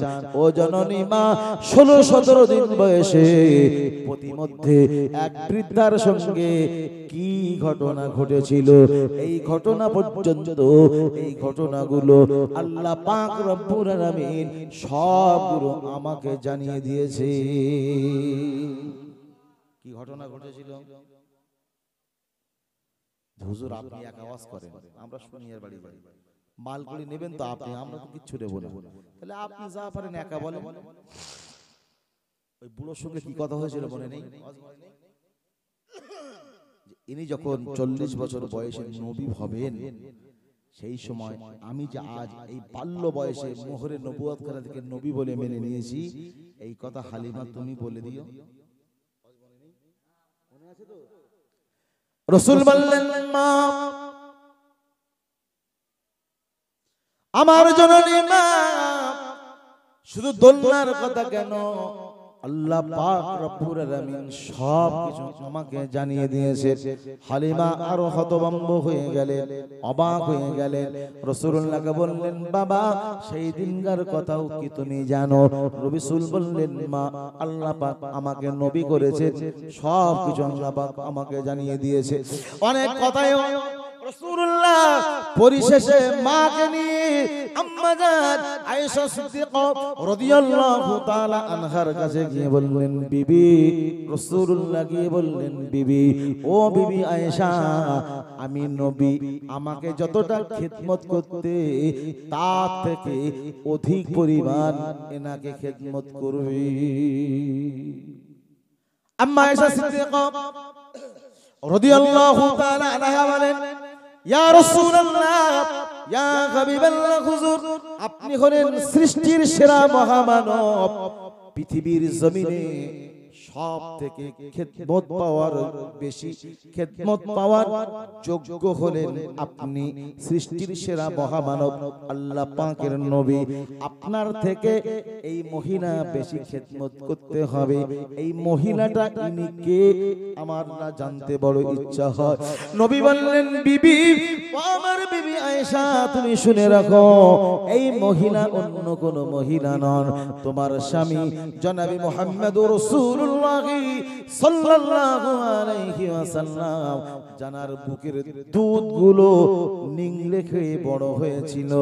ইনি তো হলেন আমি নবী মুহাম্মদুর রাসূলুল্লাহ সাল্লাল্লাহু আলাইহি ওয়াসাল্লাম। আমার দুধ আম্মা জান ও বিবি আয়েশা আমাকে দেখার জন্য এসেছে। বিবি আয়েশা শুনে রাখো, আমাকে যতটা খিদমত করতে তার থেকেও অধিক পরিমাণ আমার মাকে তুমি খিদমত করবে। সুবহানাল্লাহ, আওয়াজ হবে বলে মনে হচ্ছে। বললি তো মার খিদমত করতে হবে। মা বলছে বাপ 10 টাকার পান আনিস দিন। বাজারে গিয়ে ছেলের জন্য চকলেট নিল, বউ বলে দিয়েছিল দুটো চুড়ি আনবার জন্য, সেটাও নিল। সে 10 টাকার পান মা আনতে বলেছিল, মনে নেই। মার কাছে মা না, সে আর মনে নেই। পান তো দূরের কথা, ভাত দেওয়া বন্ধ হয়ে গেছে। হায় রে, হায় রে, পড়া কপাল। রাসূল বলছেন বিবি আয়েশা ইনি হলো আমার দুধ আম্মা জান এসেছে, আমাকে যতটা খিদমত করতে তার থেকে বেশি পরিমাণ অধিক আমার মাকে তুমি খিদমত করবে। রাসূল ওখান থেকে ফিরে যেই সাহাবীদের মাঝে এসেছেন, ভাই কথা শুনছেন? শুনলে বলবো না, শুনলে বলবো না, জোর করে বলবো না। চা খান কিন্তু মনটা এদিকে দেন। ও চা খাচ্ছে তো মনে হচ্ছে যেন 72 বছর খাই, ধ্যান মন সব একসঙ্গে দিয়ে মানে চা খাচ্ছে, মনটা একটু এদিকে দেন। রাসূলুল্লাহ সাহাবীদের মাঝে এলেন। ফারুক আযম ওমর রাদিয়াল্লাহু তাআলা আনহু, রাসূল মহিলাটা উনি কে যিনি আপনার চাদরে বসার সৌভাগ্য অর্জন করেছে। রাসূলুল্লাহ বললেন সাহাবী, ও সাহাবী ওমর শুনে রাখো, ওই মহিলাটা অন্য কোন মহিলা নন, ওই মহিলা উনি হলেন আমার দুধ আম্মা জান। আমি তোমাদের নবী জনাবে মুহাম্মদুর রাসূলুল্লাহ সাল্লাল্লাহু আলাইহি ওয়াসাল্লাম জানার বুকের দুধগুলো নিংড়ে খেয়ে আমি নবী বড় হয়েছি। আমার দুধ আম্মা জান বয়সের ভারে নুয়ে পড়েছেন, গায়ে তার গোশত নাই, চামড়াগুলো হাড্ডির সঙ্গে মিশে গিয়েছে। আমাকে দেখবার জন্য আমার জননী মা এসেছেন। আমি নবী, আমার উচিত ছিল চাদরে বসানো তো দূরের কথা, আমি ছেলে, আমি রাসূলুল্লাহ, আমার উচিত ছিল আমার মা জননীকে আমি নবী আমার বুকের চামড়াখানা কেটে নিয়ে মা জননীকে বসতে দেওয়া। সিরাত ইবনে হিশাম বলে রাসূলুল্লাহ বললেন আমি নবী আমার বুকের চামড়াখানা কেটে মা জননীকে বসতে দেওয়া উচিত ছিল, কিন্তু আমি নবী বুকের চামড়াখানা কেটে মা জননীকে বসতে না দিতে পেরে শুধুমাত্র কেবলমাত্র সম্মান করবার জন্য, মাকে তাজিম করবার জন্য আমি রাসূলুল্লাহ আমার গায়ের চাদর মোবারকখানা ভাঁজ করে আমার মা জননীকে বসতে দিয়েছিলাম।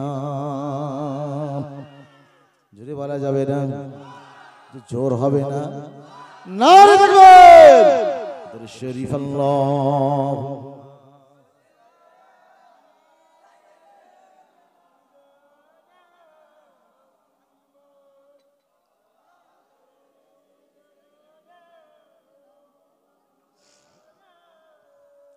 खूब मोहब्बत अल्लाहुम्मा सल्ली अला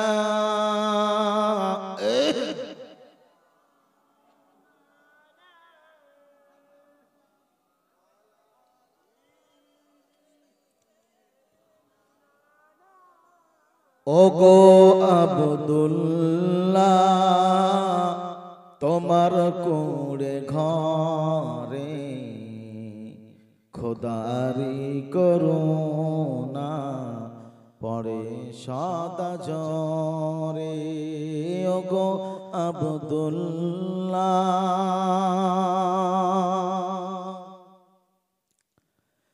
যাহার নামে দরুদ পড়িলেন গো খোদা, ফেরেশতা সকলে রূপে তারিফি বিদা বনের পাখি গায় সে নাম বড়ই মধুর সুরে খোদারি করুণা পড়ে সদা জরে ওগো আব্দুল্লাহ জাগারি চরণ চুমে ধন্য গোলাপ ফুল নামটি তাহার মধু মাখা মুহাম্মদ রাসূল সাল্লাল্লাহু বনের পাখি গায় সে নাম বড়ই মধুর সুরে খোদারি করুণা পড়ে সদা ঝরে ওগো আব্দুল্লাহ পিতার মাজা দেখতে গেলেন আম্মা জানের সাথে মাতা তাহার বিদায় নিল ফিরে আসার পথে আপা আম্মা বিদায় নিল নবীকে এতিম করে খোদারি করুণা পড়ে সদা ঝরে ওগো আব্দুল্লাহ তোমার কুড়ে ঘরে রহমত খোদার পড়ে সদা ঝরে আল্লাহুম্মা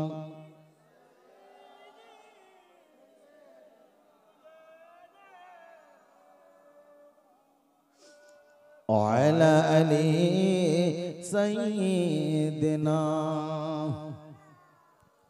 আব্বাজান ভাইজানেরা শুরুতে আমি কোরআন থেকে একটা আয়াতে কারিমা পড়েছিলাম আমার আল্লাহ পাক বললেন ইন্না আরসালনাকা শাহিদাও ওয়া মুবাশশিরাও ওয়া নাযীরা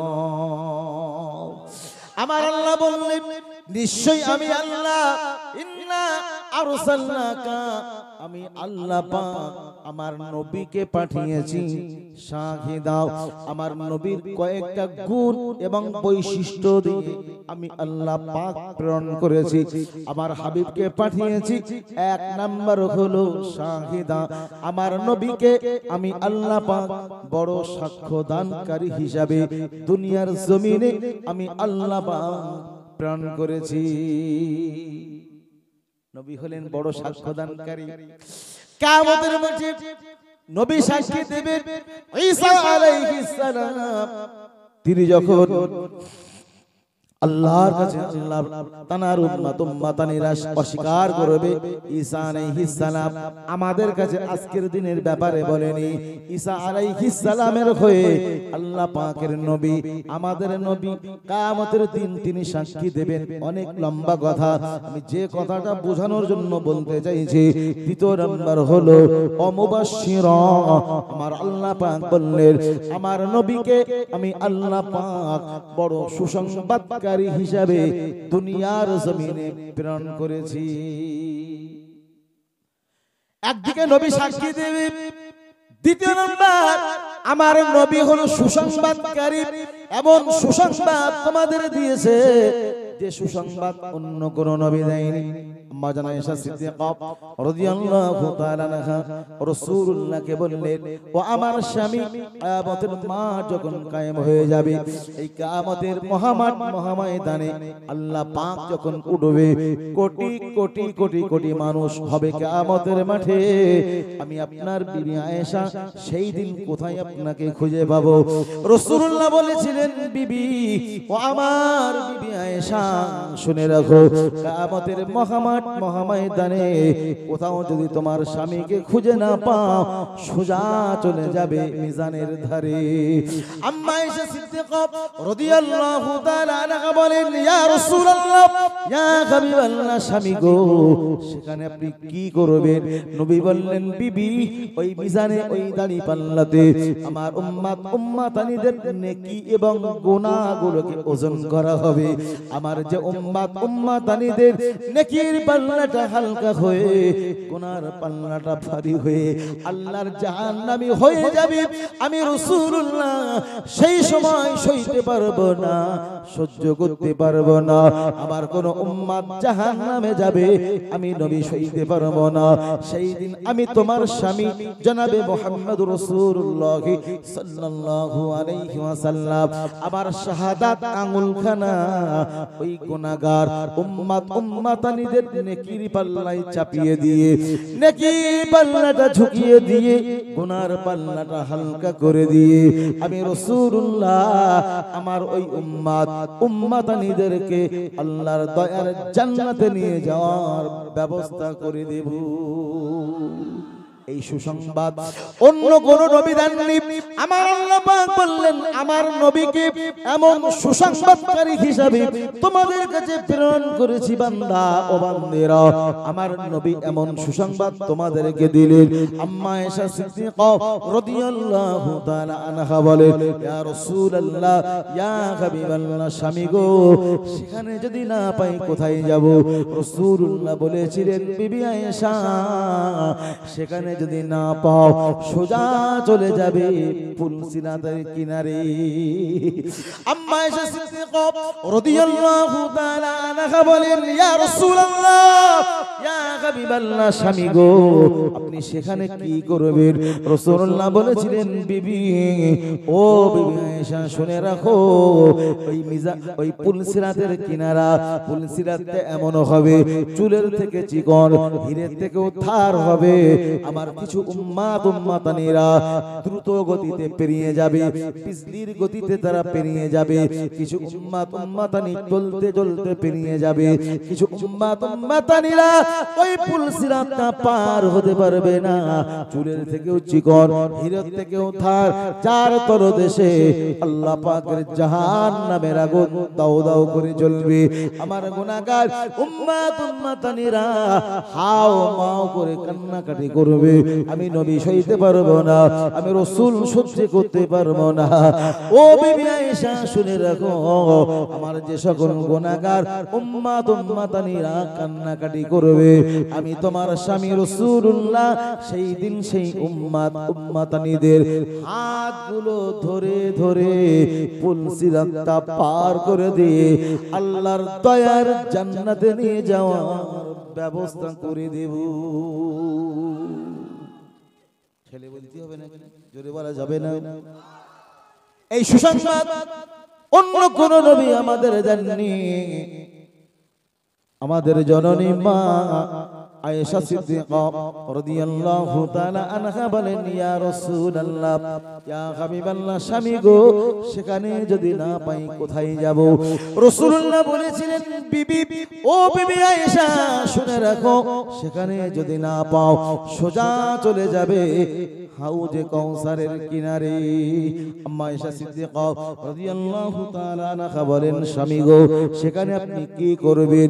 রাসূলুল্লাহ বলেছিলেন, বিবি ও বিবি আয়েশা শুনে রাখো, কিয়ামতের মাঠে মানুষ পানি পানি পানি পানি করবে। হাউজে কাউসারের মালিক আল্লাহ পাক আমাকে বানাবে। এই পানি তো সেই দিন কেউ পাবে না, মালিক হলাম আমি। আমার গুনাহগার উম্মাতানিরা পানির জন্য কান্নাকাটি করবে, পিপাসায় কাতর আর্তনাদকারী বুক ফাটা কান্নাকাটি সেই দিন করবে। আমি নবী সইতে পারবো না, আমি রাসূল সইতে পারবো না, পানি পানি করে চিৎকার করবে। আমি তোমার স্বামী নবী মুহাম্মদুর রাসূলুল্লাহ সাল্লাল্লাহু আলাইহি ওয়াসাল্লাম নিজ হাতে এই হাউজে কাউসারের পানিগুলো নিজ হাতে তুলে আমার গুনাহ গুনাহগার উম্মাতানিদের কষ্টে কাতর আর্তনাদকারী গুনাহগার উম্মাতানিদের নিজ হাতে পান করিয়ে আল্লাহর জান্নাতে নিয়ে যাওয়ার ব্যবস্থা করে দেব। যদি বলবেন না এই সুসংবাদ অন্য কোন নবী আমাদের দিয়েছেন? কথা বলে রাসূলুল্লাহর সুন্নাহ, রাসূল আমাদের থিওরি দিয়ে গেলেন। রাসূলুল্লাহ বললেন, তিরমিজি শরীফের হাদিস, অন্যদিকে মন্দির হবে না, এদিকে আমাদের তিরমিজি শরীফের হাদিস।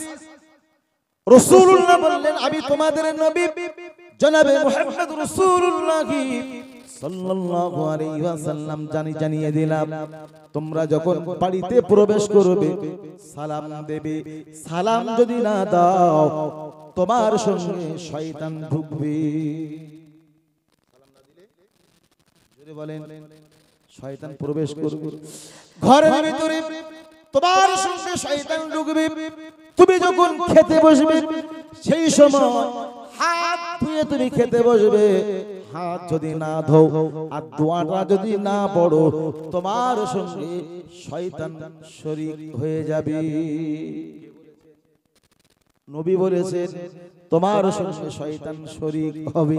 আমার আব্বা জান ভাই জানেরা, অন্যদিকে মন নয়, আমার দিকে ফিরুন। রাসূলুল্লাহ সাহাবায়ে কেরামদের নিয়ে খেতে বসেছে। হঠাৎ করে সাহাবায়ে কেরামেরা লক্ষ্য করে দেখলেন একটি যুবক খুব দ্রুত গতিতে দৌড়ে দৌড়ে এসে রাসূলুল্লাহকে বললেন, নবী গো, খুব ক্ষুধা পেয়েছে, আমাকে খেতে দেন। নবী বললেন, বাবা আগে দুটো হাত ধো, দোয়া পড়ো, তারপরে তুমি খাদ্যে শামিল হবে। যুবকটা বললেন, নবী খুব ক্ষুধা পেয়েছে, আমাকে আগে খেতে দেন। নবী বললেন, যুবক যত সময় হাত না ধোবে, দোয়াটা না পড়বে, তত সময় তোমাকে খাদ্যে শামিল করাবো না। হাত ধোয়ানো হলো, দোয়া পড়ানো হলো, তারপরে খাদ্যে শামিল করানো হলো। আমার আব্বা জানেরা, আমার আপনার নবী জনাবে মুহাম্মদ রাসূলুল্লাহ সাল্লাল্লাহু আলাইহি ওয়াসাল্লাম সাহাবীদের নিয়ে তিনি আবার খানা শুরু করেছে। হঠাৎ করে লক্ষ্য করে দেখলেন ওই যুবকের মতো একজন বুড়ো মানুষ খুব দ্রুত গতিতে হনহন করে দৌড়ে এসে রাসূলুল্লাহকে বললেন, নবী গো, ক্ষুধা পেয়েছে, আমাকে খেতে দেন। নবী বললেন, বাবা আগে হাত ধো, দোয়া পড়ো, তারপরে খাদ্যে শামিল হবে। বুড়ো মানুষটা বললেন, বাবা, ও বাবা মুহাম্মদ সাল্লাল্লাহু আলাইহি ওয়াসাল্লাম, বড় ক্ষুধা পেয়েছে বাবা, ক্ষুধার টাইমে খেতে দাও, খাদ্যে শামিল করাও। নবী বললেন, বাবা যত সময় হাত না ধোবে, দোয়াটা না পড়বে, তত সময় আমি নবী খাদ্যে শামিল করাবো না। হাত ধোয়ানো হলো, দোয়া পড়ানো হলো, তারপরে খাদ্যে শামিল করালেন।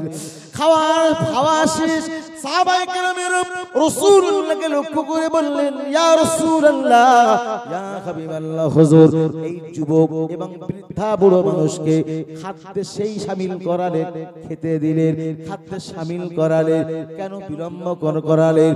খাওয়ার টান, ক্ষুধার টানে যদি খেতে দিতেন মনে তৃপ্তি পেত, কেন বিলম্ব করালেন? হাত ধোয়ালেন, দোয়া পড়ালেন। নবী বললেন, সাহাবারা ও আমার সাহাবায়ে কেরামেরা, আমি তোমাদের নবী রাসূলুল্লাহ, তোমাদের নিয়ে যখন খেতে বসেছি শয়তান সহ্য করতে পারে না। কি করেছে জানো? এই যুবক এবং বৃদ্ধা দুইজন মানুষকে পাঠিয়ে দিয়েছে আমি নবী আমার খাদ্যে শামিল করানোর জন্য। তারা যখন দুটো হাত না ধুয়ে, দোয়াটা না পড়ে আমি নবী আমার এই খাদ্যে শামিল হবে, তাদের সঙ্গে শয়তান শরীক হয়ে যাবে।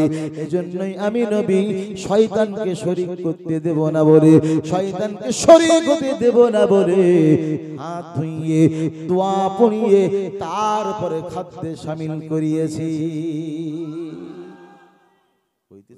নামাজ পড়েছি, ওযু করে তুই ভাত দিবি,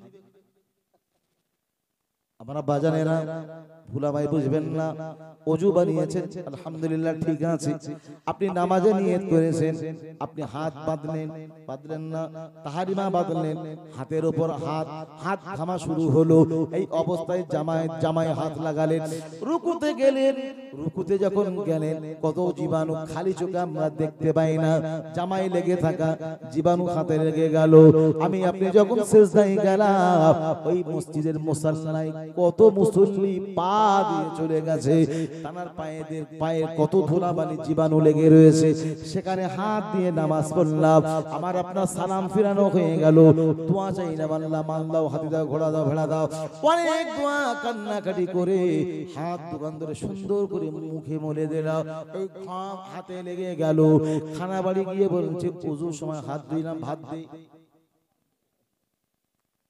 যন্ত্র বুঝে হাত ধোয়ারে তুই দে দিন,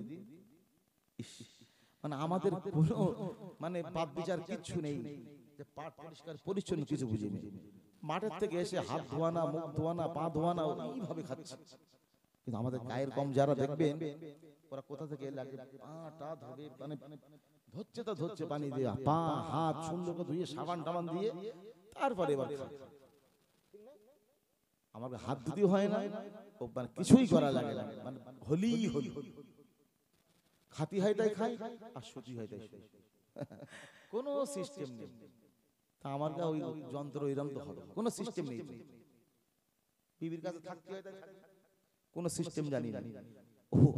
ও ছেলে বাপকে বাপ বলে ডাকে না, খেতে দেয় না, কারণ তো আছে না, ওই সুতি হয় তাই শুইলাম, কিচ্ছু জানি না, কোনো সিস্টেম মানি না।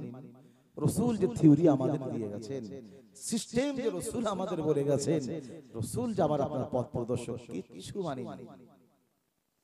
রাসূল বললেন, হে আমার উম্মত উম্মতানিরা, আমি তোমাদের নবী জনাবে মুহাম্মদ রাসূলুল্লাহ সাল্লাল্লাহু আলাইহি ওয়াসাল্লাম জানিয়ে দিলাম, তুমি যখন খেলে হাত ধোবে, দোয়া পড়বে, তারপরে খাবে, খাওয়ার শেষে আলহামদুলিল্লাহ বলবে, আল্লাহ পাক তোমার হিসাব নেবে না। খানা খাওয়া শেষ হলো, এবারে তুমি যখন বাথরুমে যাবে, বাথরুম প্রয়োজন হয়েছে, নবী বললেন প্রস্রাব পায়খানার সময় তোমরা বাম পার উপর ভর দিয়ে বসবে, বাম পার উপরে ভর দিয়ে কেউ যদি বসে প্রস্রাব পায়খানা করে, আল্লাহ পাক তার কিডনি ভালো রাখবে, তার লিভার ভালো থাকবে, সুন্দর থাকবে, প্রস্রাব পায়খানা ক্লিয়ার হবে। বসতে হয় তাই বসি, কোনো জ্ঞান নেই, ঢুকতে হয় তাই ঢুকি। নবী বললেন যখন তুমি ঢুকবে, আগে তুমি দোয়া পড়ো, আল্লাহুম্মা ইন্নী আউযু বিকা মিনাল খুবসি ওয়াল খাবাইস। এই দোয়াটা পড়ো, কেন না নোংরা জায়গা মানুষের ছতর যখন আলগা হয়, শয়তান ওখান থেকে ধোঁকা দিতে শুরু করে। শয়তান যেন ধোঁকা দিতে না পারে, আগে শয়তান বন্ধ করো দোয়া চেয়ে, তারপরে তুমি কাজ সারো। কাজের চাপ ঢুকতে পারলি বাসে, ওনের দরজা ভেঙে ঢোকে, লাথি মারতে পারলি বাসে, মানে বেগ যা হয়েছে ওর মধ্যে কোন রকম ঢুকে, ও দোয়া পড়ার কথা আর মনে নেই, মনে থাকে মনে নেই। বাম পার, রাসূল বলেছেন বাম পার উপরে ভর দিয়ে বসবে, তাহলে তোমার আজকে আমাদের যা গ্যাস আর গ্যাস পরিপূর্ণ হয়েছে, মানুষ সিস্টেম মানে। আমি একটা একটা করে ধাপে ধাপে যদি রাসূলুল্লাহ থিওরিগুলি বলি, সন্তান ভূমিষ্ঠ হওয়া থেকে নিয়ে রাসূল যে শিক্ষা আমাদের দিয়েছেন, তোমার সন্তানদের সঙ্গে কেমন ব্যবহার করবে, কিভাবে মানুষ করবে, বিয়ে হয়েছে বিয়েটা কিভাবে করবে, কোন পন্থায়, এবং বিয়ের সঙ্গে কেমন সংসার করবে, কেমন জীবন যাপন করবে, পিতা মাতার সঙ্গে কেমন করবে, রাষ্ট্রীয় জীবন কিভাবে তুমি পরিচালনা করবে, সামাজিক জীবন কিভাবে পরিচালনা করবে, যুদ্ধের ময়দানে ভূমিকাটা তোমার কেমন হবে, এক একটা বিষয় যদি বলতে থাকি তো ওইভাবে চলতেই থাকি। পড়বেন, আমি বলেছি না রাসূলুল্লাহর সিরাতের উপরে, সিরাতে আর রাহিকুল মাখতুম, অন্তত বাংলা এই বইটা কিনে পড়বেন, অনেক গুরুত্বপূর্ণ কিতাব। মুসলমান কিতাব কেনে না, বই কেনে না, কেনে। আর এখন বই পড়ার টাইম নেই, টাইম আছে সময় পেলে ক্যারাম বোর্ড খেলতে যায়, লুডো খেলতে যায়, 16 গুটি খেলে, পাট খেলে, পড়ার টাইম। পড়তে বললে যত অঞ্জান পড়ে ক্যারাম। আরে যদি আপনার ঘুম আসে না, বইটা মাথায় রেখে রাসূলুল্লাহর জীবনী যদি পড়তেন, রাসূল যে আমাদের মডেল, রাসূল যে আমাদের আদর্শ, এক পৃষ্ঠা করে প্রতিদিন যদি পড়েন সপ্তাহে 7 পৃষ্ঠা, 7 পৃষ্ঠা পড়ে যান সপ্তাহে, সব মনে থাকবে না।